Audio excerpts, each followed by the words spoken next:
Imagine you wake up tomorrow and you open your eyes, you stretch your arms, you look around, and you see the world looks different. People are different. They're not moving. Everyone's sedentary.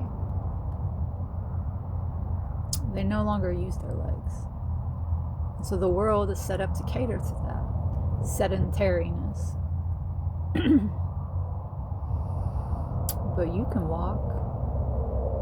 Your legs work just fine, so you stand up, you stretch those legs. You start to take a stroll around the room, and everyone's eyes get real big. People begin to whisper in hushed tones, pointing fingers. They look scared, they are. And now, all of a sudden, you find yourself tied down to a hospital bed.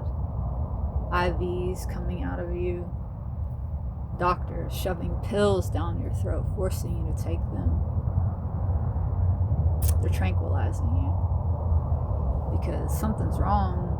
This isn't normal. Legs aren't supposed to do this. Maybe you're possessed. Maybe you have some sort of genetic mutation.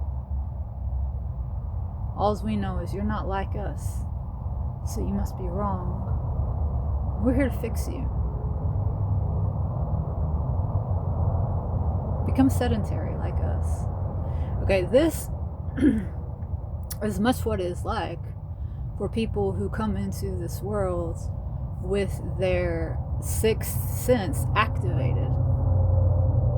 People who can see beyond the veil are mystics, who are able to tap into and receive information that the vast majority of people are now blind and deaf to, because these actually what are innate gifts and abilities have become dormant through the lack of use. If you don't use your legs, guess what? They atrophy. That's what would happen. The world would become set up for people who have atrophied legs if for long enough we just sat around on our computers and didn't use our legs. And then all of a sudden one day a baby is born and that latent ability is reawakened within them and their legs work. Well, they would be the freak. This is what's going on with humans. This is why most of our mystics at some point get forced onto medications or called schizophrenic, or told they have a mental illness. They get put on pills because it scares people.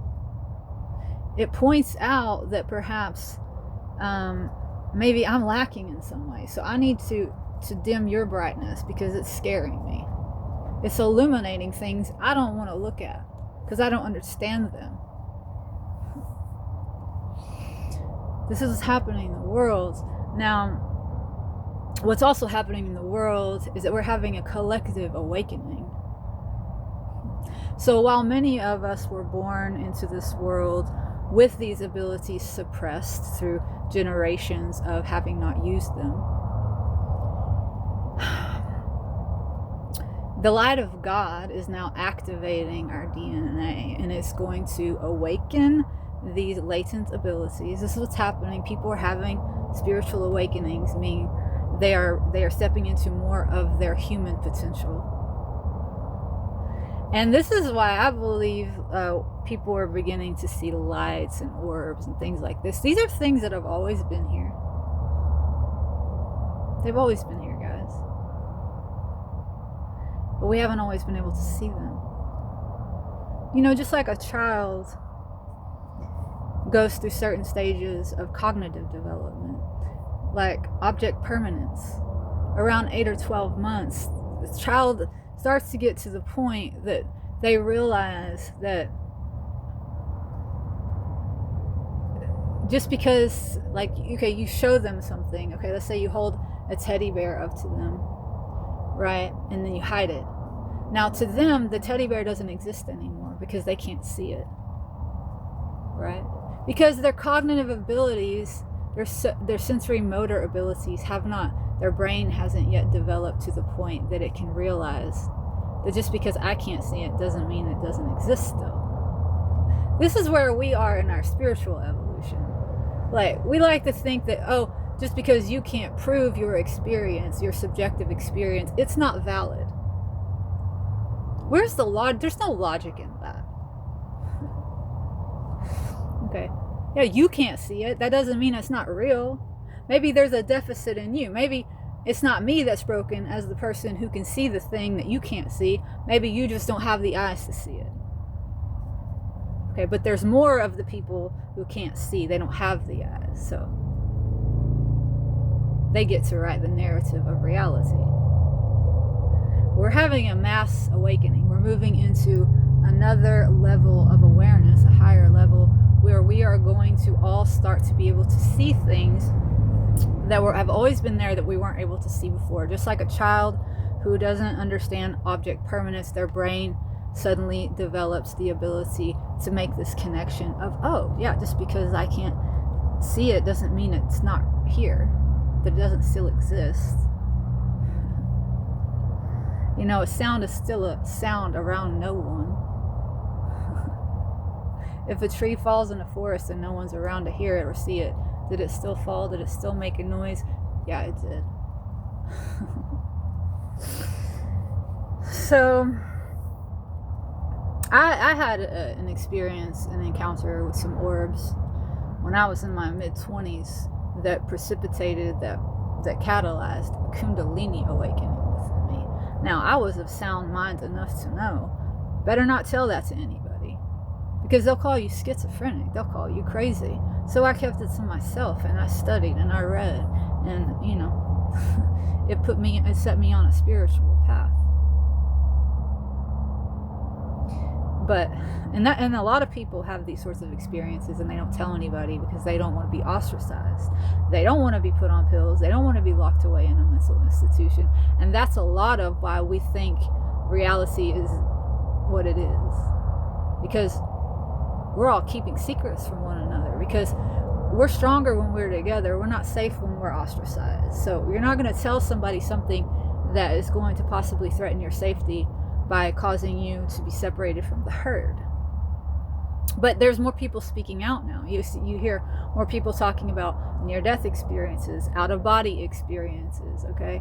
The internet has really helped us to be able to just share this information and make connections. And where all the light bulbs are turning on. Oh yeah, I had that happen too.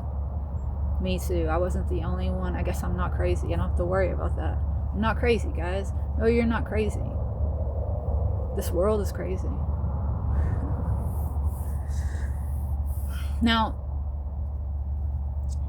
what I'm saying is there's a lot of orbs in the sky right now. There's a lot of lights people are seeing. Now, when I had my encounter with these orbs that visited me, I was given a download. I had a Kundalini awakening. I went to another level of consciousness. Okay?